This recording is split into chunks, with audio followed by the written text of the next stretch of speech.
মাদ্রাসা শিক্ষা ব্যবস্থা নিয়ে সমস্যা বা বিশৃঙ্খলা দেখা যাচ্ছে, যার কারণে শিক্ষার মান কমে যাওয়া বা অন্যান্য সমস্যার সৃষ্টি হচ্ছে। এই সমস্যাগুলোর মধ্যে রয়েছে অপর্যাপ্ত অবকাঠামো, শিক্ষকদের অভাব, আর্থিক সংকট এবং বিভিন্ন প্রশাসনিক ও আইনি জটিলতা।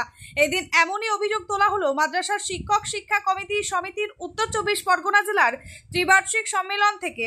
এদিনের এই অনুষ্ঠানে উপস্থিত ছিলেন রাষ্ট্রপতি পুরস্কারপ্রাপ্ত শিক্ষক এবং শিক্ষক ও শিক্ষাকর্মী সমিতির রাজ্য সভাপতি রফিকুল ইসলাম, রাজ্যের সাধারণ সম্পাদক আলী হোসেন মিদ্দা, সংগঠনের যুগ্ম সম্পাদক সাজ্জাদ হোসেন, শিক্ষক শাহনওয়াজ আলম, উত্তর 24 পরগনা জেলার শিক্ষক ও শিক্ষাকর্মী সমিতির সভাপতি শহীদুল ইসলাম মোল্লা, সংগঠনের সম্পাদক শিক্ষক আতিয়ার রহমান সহ একাধিক বিশিষ্টজনেরা উপস্থিত ছিলেন। 17তম উত্তর 24 পরগনা জেলা সম্মেলন, এরপরে নভেম্বরের 3 এবং 4 দীঘাতে রাজ্য সম্মেলন আছে, এটি তারই প্রস্তুতি। এবং মূলত এটা অরাজনৈতিক একটা সংগঠন, এটা কোনো রাজনৈতিক সংগঠন নয়। এখানে মাদ্রাসায় যারা চাকরি করে এটা তাদের পেশা এবং প্রতিষ্ঠানগত সংগঠন।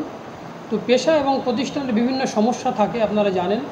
যেখানে ধরুন ডিএ দীর্ঘদিন ধরে নেই, ডিএর আমাদের দাবি আছে। মাদ্রাসা টিচার দীর্ঘ সংকটের মধ্য দিয়ে আমরা চলছি, সেই যাতে মানে টিচারের সংকট আমরা মুক্ত হতে পারি, অর্থাৎ তাড়াতাড়ি যাতে আমরা এখানে শিক্ষক পাই। তবে ধরুন মাদ্রাসা যারা এমএসকে, সেই এমএসকেগুলো প্রায় উঠে যাওয়ার মুখে, সেখানে যাতে নতুন করে রিক্রুটমেন্ট হয়ে সেগুলো সঠিকভাবে চলতে পারে।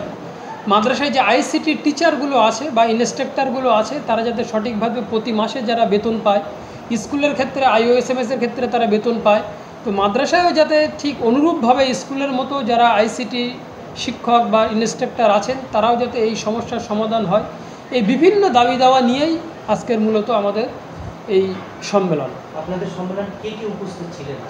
আজকে আমাদের সম্মেলনে আমাদের উপস্থিত আছেন আমাদের এই মাদ্রাসার সম্পাদক জনাব জাহির হোসেন সর্দার আছেন, মাদ্রাসার সভাপতি জনাব ইমরুজ সাহেব আছেন, আমাদের আছেন মাদ্রাসা শিক্ষক ও শিক্ষাকর্মী সমিতির রাজ্যের সভাপতি জনাব রাষ্ট্রপতি পুরস্কার প্রাপ্ত শিক্ষক জনাব রফিকুল ইসলাম সাহেব উপস্থিত আছেন, আমাদের রাজ্য সম্পাদক জনাব আলী হোসেন মিদ্দা সাহেব উপস্থিত আছেন, ফুরফুরা শরীফ থেকে সৈয়দ সাজ্জাদ হোসেন এবং সাফাকাত হোসেন সহ আরও অন্যান্য নেতৃত্বরা।